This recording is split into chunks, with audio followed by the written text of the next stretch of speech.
ইলিশ মাছটা সবাই খুব মজা করে খান, কিন্তু ইলিশ মাছের আঁশ কি কেউ কখনো খেয়েছেন? আগেকার আমলের মানুষ কিন্তু ইলিশের আঁশটা অনেক মজা করে খেত। এখনো অনেক এলাকা আছে যারা ইলিশ মাছের আঁশটা অনেক মজা করে রান্না করে খায়। আমিও প্রথম বুঝতাম না যে এই আঁশগুলোকে এত মজা করে খাওয়া যায়। প্রথম আমি যেদিন খেয়েছিলাম আমার কাছে কেমন জানি একটা লাগছিল যে ইলিশের আঁশ তাও আবার খাওয়া যায়।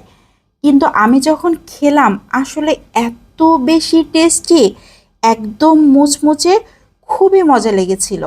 তারপর থেকে আমি মাঝে মধ্যে এই রান্নাটা করে থাকি। তবে এই রান্নাটার জন্য বড় সাইজের ইলিশের আঁশ হলে সব থেকে ভালো হয়। তো আমি 1 কেজি ওজনের একটা ইলিশ মাছের আঁশগুলো খুব ভালো করে ছাড়িয়ে নিয়েছি, খুব ভালো করে পরিষ্কার করেও নিয়েছি। প্রথমে মাছটাকে খুব ভালো করে ধুয়ে তারপর আঁশগুলো ছাড়ালে ভালো হয়।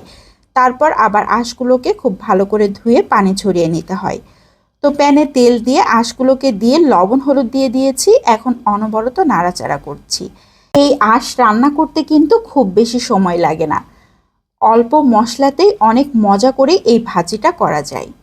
শুধুমাত্র তেলের উপর এরকম লবণ হলুদ দিয়ে বেশ কিছুক্ষণ ধরে নাড়াচাড়া করলে একদম চিপসের মতো হয়ে যায়, একদম মুচমুচে। যখন মুখে দেওয়া হবে একদম কুড়মুড়ে একটা আওয়াজ হবে, সেই মুহূর্তে আমি প্যান থেকে নামিয়ে রাখছি। এখন প্যানে আরও কিছুটা তেল দিয়ে দিয়েছি, পেঁয়াজ কুচি দিয়ে দিচ্ছি একটু বেশি পরিমাণ, কাঁচামরিচ ফালি দিয়ে দিচ্ছি, সামান্য একটু লবণ দিয়ে দিচ্ছি, হলুদ গুঁড়ো দিয়ে দিচ্ছি। এবার পেঁয়াজটাকে খুব ভালো করে ভেজে নিতে হবে। যতক্ষণ না পর্যন্ত একটু লালচে কালার হয়ে আসে ততক্ষণ এইভাবে নাড়াচাড়া করে ভেজে নিচ্ছি। তো আমি বেশ কিছুক্ষণ ধরে ভাজা ভাজা করে নিয়েছি। এ পর্যায়ে যে ইলিশের আঁশগুলোকে ভেজে রেখেছিলাম সেগুলোকে দিয়ে দিচ্ছি। এখন সব কিছু খুব ভালো করে আবার কিছুক্ষণ ধরে ভেজে নিতে হবে। পেঁয়াজ ও মরিচের সাথে ইলিশের আঁশ দিয়ে এইভাবে কিছুক্ষণ নাড়াচাড়া করে ভাজি করে নিলেই ভাজিটা একদম কমপ্লিট হয়ে যাবে। এই ভাজি দিয়ে গরম গরম সাদা ভাত খেতে অসাধারণ টেস্টি হয়। তো ইলিশের আঁশ ভাজি একদম কমপ্লিট হয়ে গিয়েছে, আমি এখন সার্ভ করে দেখিয়ে দিচ্ছি। এই ভাজি অসাধারণ টেস্টি, যারা খাননি তারা তো বুঝতেই পারবেন না এর টেস্ট, আর যারা খেয়েছেন তারা তো জানেন যে এটা কতটা মজার হয়।